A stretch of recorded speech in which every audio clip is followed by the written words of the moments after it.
हमने पाठ क्रिया पढ़ा। क्रिया का मतलब होता है वर्ब, है ना, इंग्लिश में इसको वर्ब बोलते हैं। अब जो क्रिया होती है, किसी काम का करना या होना क्रिया कहलाता है। कोई भी काम हो रहा है, जैसे मैं पढ़ा रही हूँ।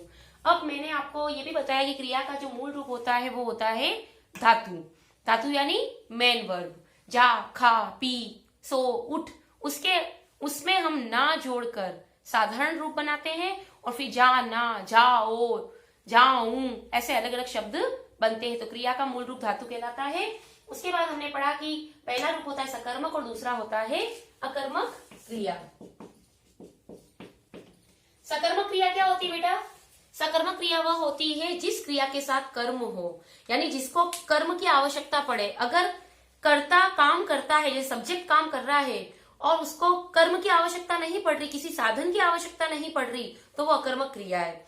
और अगर वो किसी की सहायता से या किसी को लेकर काम कर रहा है, पुस्तक से पढ़ता है, पुस्तक को पढ़ता है, तो पुस्तक उसका कर्म है।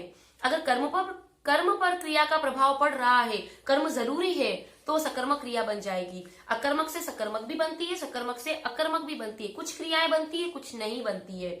जैसे बच्चा रोता है, बच्चा रो रहा है, तो बच्चा रो रहा है उसमें वो अकर्मक ही रहेगा, वो सकर्मक नहीं बनेगी। क्यों? क्योंकि बच्चा रोता है, बच्चा आंखों से रोता है, भाई आंखों से ही रोएगा, उसमें साधन की जरूरत नहीं है। वो सब्जेक्ट के लिए आता है कि बच्चा रोता है इजिकल टू सब्जेक्ट, उसमें कर्म की आवश्यकता नहीं होती। तो आपकी कुछ अभ्यास प्रश्न में ऐसे क्वेश्चंस हैं। अभ्यास प्रश्न का अलग से वीडियो बनाकर मैं डालूंगी। अभी तुम सकर्मक और अकर्मक यही समझ लो।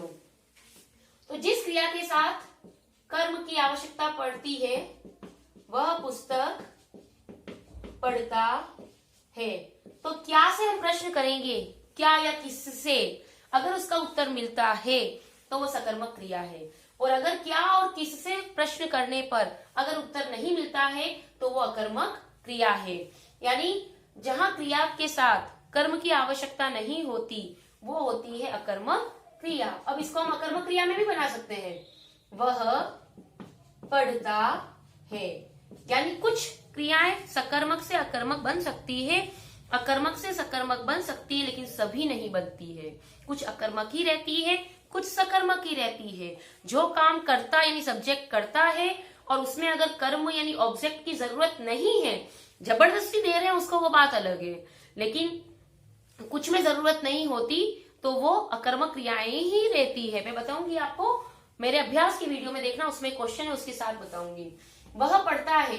अब क्या से प्रश्न करो, किससे प्रश्न करो, किसे प्रश्न करो, तो वह तो हुआ आपका सब्जेक्ट यानी कर्ता, पढ़ता है आपका हुआ वर्ब। ठीक है, अब ये वर्ब है तो पढ़ता है। अब इसमें कोई आपको ऑब्जेक्ट नजर आ रहा है क्या? ऑब्जेक्ट इज इक्वल टू कर्म नहीं नजर आ रहा है। क्या पढ़ता है? No answer. तो ये अकर्मक क्रिया है जिसमें कर्म की जरूरत नहीं होती या जहां कर्म नहीं होता, वो होती है आपकी अकर्मक क्रिया। तो ये हमारा पाठ हो चुका है। पेज नंबर 29 निकालो। राहुल स्कूल से आकर खेलने, ये ऊपर 31 स्थान है, इनको देखकर आपको फील करने हैं, बहुत इजी, आप खुद कर सकते हो इसको। उसके बाद दूसरा आपका घ क्वेश्चन है, मिलान कीजिए। क्रिया को क्रम से मिलाइए। गलत लिखा हुआ है क्रम, क्रम होता है म के ऊपर एफ नहीं आएगा। अब काटना, तोड़ना, उगाना, पकाना, लिखना, बनाना, धोना, ये सभी क्रियाएं हैं। तोड़ना फल, उगाना फूल, पकाना रोटी। तो किस चीज को पका रहे हैं, यानी यहाँ कर्म है ये इसके, और ये इसकी क्रिया है। तो इसको इससे मिलान करना है। आप मिलान कर, ये तो है नहीं रोटी को उगाओगे, है ना, अनाज को ही उगाओगे, तो आप समझ जाओगे कैसे हमको करना है। या फल उगाओगे, अनाज को काटोगे या फल को काटोगे, दोनों में से कुछ भी ऑप्शन राइट हो सकता है।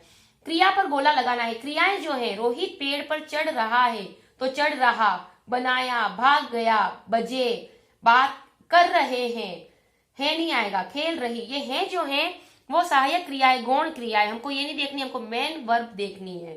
यानी चढ़ रहा, बनाया, भाग गया, बजे, कर रहे, खेल रही। ठीक है, इसके बाद एक क्वेश्चन है आपका, निम्नलिखित को नीचे सही शीर्षक के नीचे लिखिए।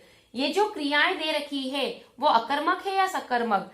तो बेटा अकॉर्डिंग टू वाक्य, अकॉर्डिंग टू सेंटेंस वो अकर्मक सकर्मक होती है, लेकिन कुछ क्रियाएं वो होती है जो अकर्मक ही रहती है। इसमें मैंने बता रखी है, जैसे हंसना, हंसना के लिए सब्जेक्ट को किसी कर्म की जरूरत नहीं है, मैं अपने आप हंस जाऊंगी हा हा हा, तो यानी वो सब्जेक्ट खुद कर रहा है काम, कर्म की जरूरत नहीं है, तो वो अकर्मक में ही आएगी। ऐसे थोड़ा सोच सोच के लिखना है। जीना, बोलना, दौड़ना, रोना, जागना, चढ़ना, बुझना, देना, चलना, कहना, देखना, उठना, आना, मरना। ये मरने में किसी कर्म की जरूरत है क्या? वो अलग बात है कि वह एक्सीडेंट से मरा या एक्सीडेंट में मरा, वो अलग चीज होती है अगर हम यूज करें, लेकिन मरने में कर्ता को किसी साधन की जरूरत नहीं है, कर्म की आवश्यकता नहीं होती, तो अकर्मक क्रिया में आएगा। लेकिन लिखना, काटना, उतरना, बुझना, छोड़ना, करना, खरीदना, मुरझाना, भेजना, इसमें कर्म की जरूरत पड़ती है। मुरझा कैसे गया? फूल मुरझा गया, है ना, तो बाग का फूल मुरझा गया, वैसे मुरझाना दोनों में भी आ सकती है, अकर्मक और सकर्मक। तो ये कुछ अकर्मक और सकर्मक क्रियाएं आपको सोच के लिखनी होगी, लेकिन अगर वाक्य आता है और उसमें अगर आपको पता चलता है कि कर्म है तो वो सकर्मक है, और कर्म नहीं है क्या और किससे प्रश्न करो, अगर उत्तर नहीं मिलता है तो वो आपकी अकर्मक क्रिया होती है। तो ये था बेटा हमारा आज का क्रिया। अब जो आज का गृह कार्य है बेटा, एक तो आपको आज डेट क्या है, 12/12/20। गृह कार्य में बेटा सकर्मक व अकर्मक क्रिया को समझाइए, यानी कि उसकी डेफिनेशन लिखनी है ना, जिसमें कर्म हो जिसमें कर्म नहीं हो, एक उदाहरण, और प्लस अभ्यास प्रश्न इन बुक।